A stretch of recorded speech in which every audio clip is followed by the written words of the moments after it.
Welcome back to the Explainer.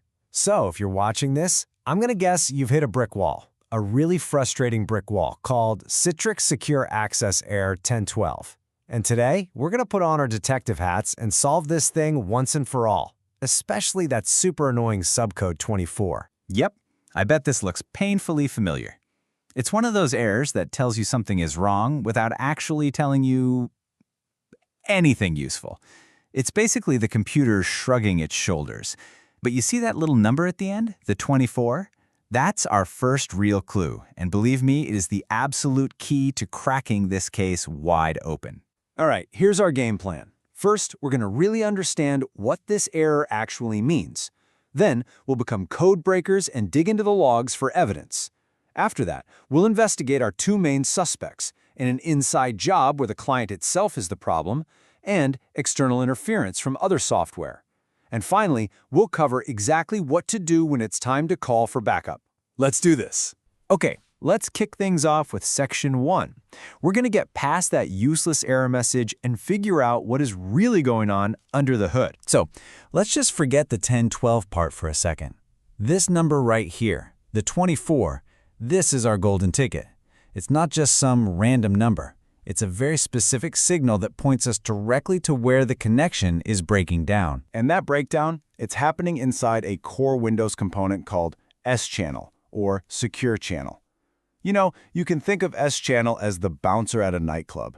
It's Windows' own built-in security guard that manages all the secure connections, like the one your VPN needs to make. So error 24 doesn't mean something just accidentally broke. No, it means S-Channel, the security guard, saw something it didn't like and is actively slamming the door shut.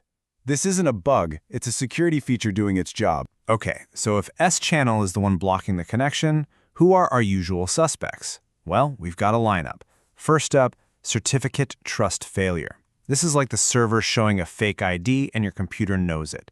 Second, a protocol or cipher mismatch. Basically, your computer and the server can't agree on a secret handshake. Third, external interference. Some other application, probably your antivirus, is getting in the middle of the conversation. And finally, good old client or OS corruption, where the Citrix software or even Windows is just busted. We're going to check them all. On to Section 2, decoding the secret code. You know, the error message actually gave us a good tip. See the connection log. So that's exactly what we're going to do. It's time to roll up our sleeves and gather some evidence. And this right here is your detective's toolkit. It's a cheat sheet for finding all the clues.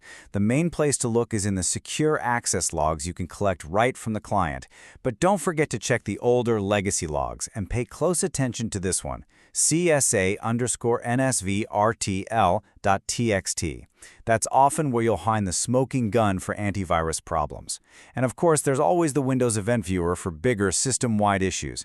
You might want to pause and grab a screenshot of this. It's your treasure. All right, now that we know where to look for clues, let's start with our prime suspect. Section 3, investigating the inside job. Let's figure out if the Citrix client on your machine is the one causing all this chaos. Software getting corrupted is a super common cause. But here's the thing. Just clicking uninstall doesn't always cut it. You've got to follow what I call the clean install protocol. Always start simple. Try the repair option in Windows first. If that doesn't work, then you can move on to a normal reinstall. Still no good? Okay, now we bring out the bigger guns, using the -clean install command with the installer for a much deeper scrub. And if you're dealing with a really stubborn case, step 4 is the nuclear option, using the receiver cleanup tool and manually wiping out leftover files and registry keys. Just go one step at a time. Now, remember how certificates were a top suspect? Well, solving this is a team sport, and it's crucial to know who's on what position. Your job on the left is to use a tool called certmgr.msc to see what certificates your computer trusts and, of course, to report the error. Your IT department's role on the right is to fix things on the server side, like missing corporate certificates or trust issues on the NetScaler gateway. Knowing this difference is going to save you and them a ton of headaches. You know, sometimes the problem isn't Citrix at all. It's the Windows network underneath it all. So here's a quick health checklist. Fire up a command prompt as an administrator and reset the network stack with a couple of quick commands. Then flush out your DNS cache. Now this one's important. Make sure you're using the official network drivers from your computer's manufacturer especially on something like a Lenovo, not the generic ones from Windows. And here's a little pro tip. Dig into Device Manager and turn off the power saving setting for your network card. It can cause all kinds of weird connection drops. Okay, so if the client is squeaky clean and your network is healthy, we have to start looking for an accomplice. Welcome to Section 4, checking for external interference. And that almost always means looking at your antivirus and firewall. So how can you know for sure that it's your security software causing the problem? Well, remember that detective's toolkit? Go find that CSA NS Vertaltech TXT log file. If you open it up and see the message, "No external signature matched," that's it. That's your smoking gun. It's the log file basically screaming that another application is messing with the connection. Now, your security software can cause trouble in a few different ways. Sure, a firewall could be blocking a port. That happens. But the number one culprit, by a long shot, is a feature called SSL/TLS inspection. This is where your antivirus tries to be a man in the middle to peek inside your secure traffic for threats. The problem is, Windows S channel sees that as a potential hacker attack and immediately kills the connection. That's why the probability here is so high. So what's the fix? Please do not just turn off your antivirus. That's not the answer. The real professional solution is to create a couple of specific exceptions. You need to go into your security software settings and tell it to leave the Citrix connection process alone. You do that by adding an allow rule for the program nsload.exe.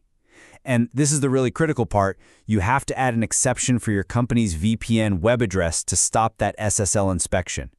That tells your antivirus, hey, this is a friend, let them pass. We're on the home stretch now. Section 5, when to call for backup. Look, if you've tried all of this and you're still staring at that error, it is absolutely time to escalate. But we're not just going to complain to the help desk. Oh no. We are going to hand them a perfect pre-packaged case file. And this is exactly how you do it. Following this checklist takes you from being a user with a problem to a valuable partner in solving the problem. Give them the precise error code, 1012 with subcode 24. Tell them your system details. And this is the most important part. Attach that zip file with the verbose logs you collected earlier. That file is pure gold to them. And finally, give them a quick summary of what you've already tried and any weird things you found, like if the error goes away when you do a clean boot. This lets them jump past all the basic questions and get right to fixing the real issue. So there you have it, a complete investigation plan to hunt down and solve Citrix error 101224. We've looked at the client, we've looked at the network, we've looked at outside interference. The solution is hiding in those logs and in these steps. The only question left is, which one of these clues is going to be the one that solves your case? Thanks for watching The Explainer.